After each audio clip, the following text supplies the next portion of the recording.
Representative Matheny, you're recognized on House Bill 2189. Thank you, Mr. Chairman. House Bill 2189 simply states that unless otherwise prohibited by federal law, the owner of any animal that is subject to inspection in this state for the purpose of determining compliance with any statutory or regulatory requirement shall be permitted to personally record such inspection by audiovisual means or designate an agent to record such inspection by audiovisual means. And I would like to go into recess in just a minute as soon as we get the technical difficulties worked out.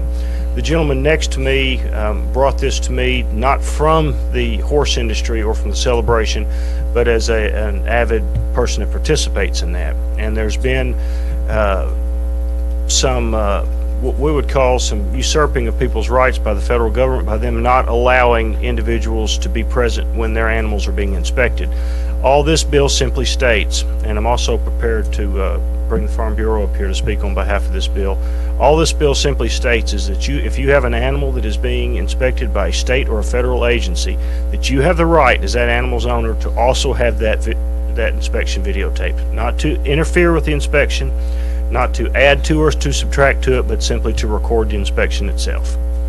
And that's what this bill does, and he has some testimony he'd like to give about the abuse that led to the necessity of this law within the horse industry. Without objection, we'll stand in recess. We are in recess. Would you please state your name and where you're from and things of that nature? My name is Jerry Harris. I am with a small TV studio in Tullahoma, Tennessee. I'm just going to make this very short. This is not against the HPA. What this is asking for a video bill allowing people to video their inspections at horse shows.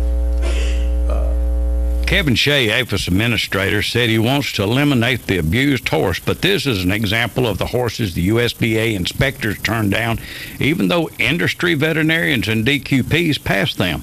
Auburn and LSU veterinarian schools checked one of these horses and said there was no scar or signs of abuse, but still, Rachel Cesar sent text messages to DQPs threatening them if they didn't turn the horse down. The industry went so far as to contract industry veterinarians to pre-inspect horses before they went up for their entry inspections to ensure only compliant horses would be presented. The USDA continued to turn down horses passed by the industry veterinarians. When the USDA arrives, they come not only with multiple inspectors, but with as many as 9 armed guards. They continue to use thermography in open areas, knowing it will show false readings, and when taking pictures, they use a red light to cast a red tint to the horse's foot. Even though trainers look for any sign of a blemish before they go to a show, once there, they are faced with subjective inspection methods and explanations like these from the USDA inspectors. When you can feel the roll of the top of it, that's a scar, even if it's only 2 or 3 cells thick. Can I ask you to show me where the scar is that you say that you found, please? Sure. Once you put that away, you can. Okay. You need to leave with the horse. So no one's gonna show me where the scar is that they turned this horse down on. You need to leave the inspection.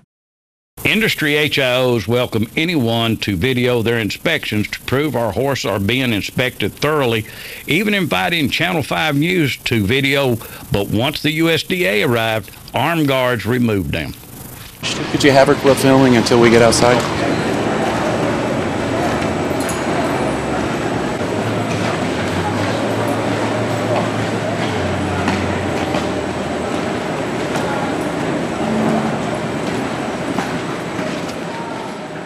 After one of the USDA inspectors was charged with assault for slapping a cell phone out of the hand of a trainer videoing an inspection, Kevin Shea allowed videoing, but when one of their guards was charged with assault, he had all videoing stopped.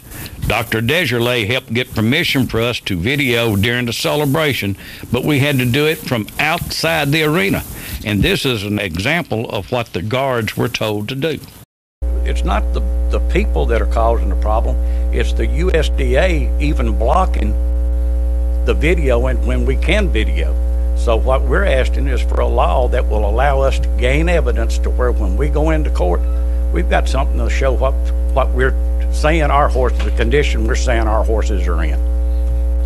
All right, thank you very much. We appreciate you being here today and appreciate your words. And anytime we have a federal intervention of that nature, we take a special interest. Representative Matheny, we're back in session, and you are recognized again on House Bill 2189. Thank you, Mr. Chairman and committee members. Basically, this came out of the horse industry as a way for a legitimate trainer and owner to be able to vend themselves based on hearsay evidence that the federal government was putting forward because they were not allowed to videotape their own evidence. Representative Shaw, you're recognized. Thank you, Mr. Chairman. I don't know if this is for the sponsor of the bill or for the gentleman, but what led up to this? Can you just briefly tell us roughly what happened that? Yes, sir. About 6 years of frustration between the USDA and the walking horse industry finally led to this. There were some, very few, but a couple of egregious examples within the horse industry of a scarring rule where they would put an irritant on a horse to make them step higher. That has all but been eradicated, but it has been over-policed now by the federal government. And it has been over-policed to such a point that it has put into jeopardy many horse shows and the livelihood of many trainers and breeders. But because many times it is believed by these trainers and these breeders that the federal government has overstepped their bounds and called a horse to be scarred when it actually wasn't, yet the owner and the trainer had no evidence to prove that it wasn't scarred other than their word. This simply allows them to videotape what the federal inspectors are doing and to be able to see the same thing that they're doing and to be able to use that as evidence in court. What this bill actually does do, though, it goes a step further, and it just says that anyone, and this would include yourself, Representative Shaw, if you had an animal at your home that was being videotaped by a state inspector or a federal inspector for animal cruelty or for any other means, that you also would have the right to be able to simply videotape it. You could not be barred from doing that for your own evidence. Okay, two quick questions, follow up. What is HPA? What does that stand for? It's the Horse Breeders Association. Okay. Horse Protection Act, I'm sorry. Okay. HPA. And so this would be for a court action case, or it could be. Ultimately, that's what it would be used. It would be used as probably a defense in a court action, because obviously you would be brought forward as a defendant in a federal court action. But it could be used for to defend yourselves against other examples of cruelty or malfeasance. Okay. Thank you, sir. All right, thank you. Any more questions? Not seeing any questions. Without objection to question, we'll vote on House Bill 2189. All those in favor say aye. All those opposed? House Bill 2189 goes forward.